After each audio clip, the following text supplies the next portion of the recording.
Welcome to the first FTS Grand Prix review. This is a segment where I talk about the Grand Prix that just went by. This is a review of the Australian Grand Prix of the 2026 season. Therefore, leave a like, subscribe, and let's get straight into it. Let's go! Also, before I even start, if I do something weird, it's because I've got a swollen tongue. I bit it, so now it hurts. It is swollen. I sound weird. Let's skip over that, okay? So in FP1, the two Ferraris led against the two Red Bulls. It was Charles Leclerc leading from Hamilton and Verstappen. Something very interesting that happened in FP1 was that Alonso didn't take part at all. 0 laps completed.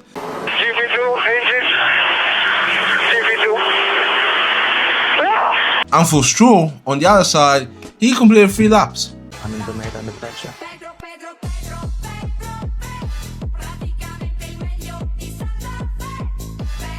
So once again, my prediction about, Aston Martin even being 7th right now looks like a very bad idea or decision or prediction. Like everything about it is bad.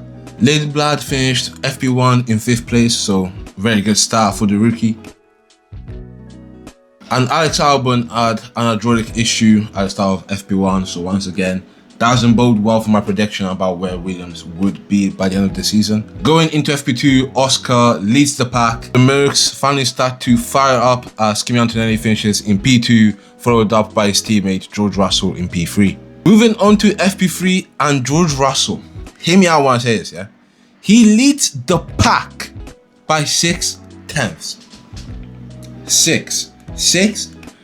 Oh my goodness gracious me. However, on the other side of the garage, Kimi Antonelli completely destroys the Mercedes.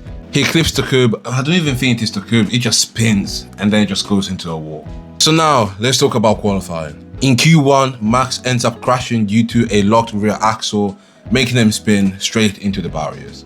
Russell gets pole position by 3 tenths.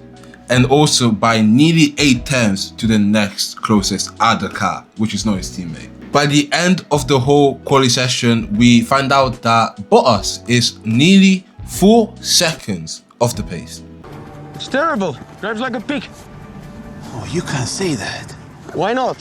It's a Cadillac. It's a shitbox. And Bortoletto wasn't able to take part in Q3 as he essentially just stopped on the way to the pits. Now for the race, this is why you're here, you know what I mean? So let's get into it. Before the Grand Prix could even get started, Oscar Piastri unfortunately crashes out, which means that the Australian Grand Prix curse still continues. As the lights go out, it is a pretty, steady start for everybody included. However, out of the shadows, Charles Leclerc takes the lead into turn 1. Hold on a minute, this is not a drill, it is genuinely happening. Lewis Hamilton as well shoots up the ranks on the start.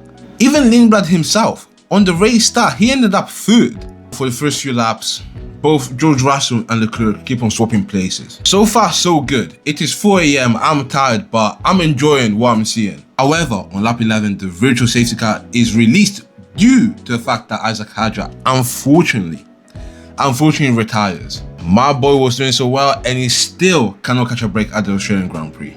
Didn't even get to start the race last year and now he's just retiring due to engine issues. Both the Mercedes come into the pits, right?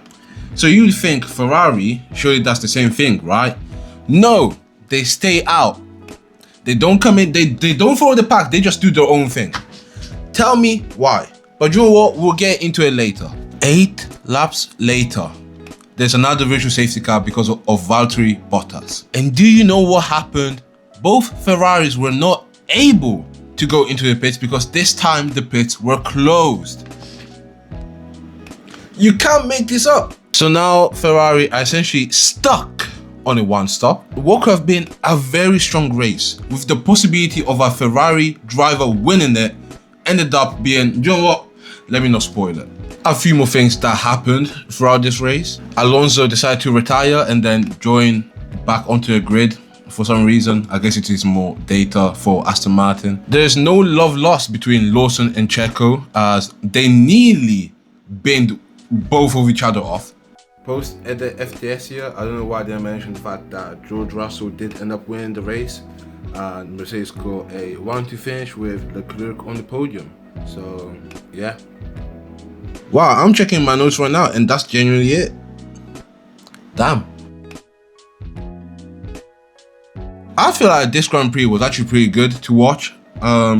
We didn't really know what was going to happen, so I was still like on the edge of my seat just throughout the race. However, it did feel weird watching how some of the overtakes happened. Generally looked like the F1 game. If you got overtake on, you're good. We did end up seeing more overtakes, however, it did feel very manufactured.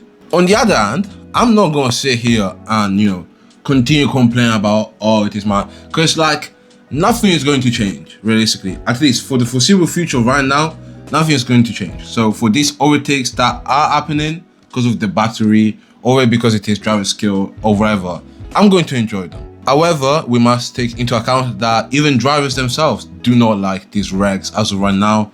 I've seen that Max and Lando have complained about these cars. Max infamously said that these cars are like Formula E on steroids. Another thing that I would like to point out is that although Mercedes and George Russell did have a 8/10 gap on the rest of the field, essentially, the race was actually a lot closer than what, you know, we expected it to be. Which kind of makes me think that if Ferrari does hit on the early developments that it said it was going to do, then we might be in for a genuine title fight. Also considering the fact that Max Verstappen was not there to actually fight the Mercedes. And whenever Max is there, is always a factor that needs to be counted in. And one more thing, we need to remember that there's going to be a regulation change which is going to come in against the Mercedes engine. Therefore, it might be that Ferrari genuinely is the team to beat come June or July. I can't remember. I'll put it up on screen, but yeah, Ferrari might be in for something. There is a few concerns that I do have about these engines, and it's just like, if a car was to lose power on the straight, right? Because these batteries, it's literally a 50-50 split between battery and actual motor power. If one of them was to lose power, the consequences could be catastrophic. It is a concern that has been voiced by nearly everybody in the paddock. But I'm assuming that the FIA, you know, their main priority is always safety. So I'm assuming that they're on top of that, currently looking for solutions. But yeah, I think that would be it for the Australian Grand Prix review, for the FTS Grand Prix review. If you enjoyed it, make sure to subscribe and leave a like. And as always, ladies and gents, have a delightful day.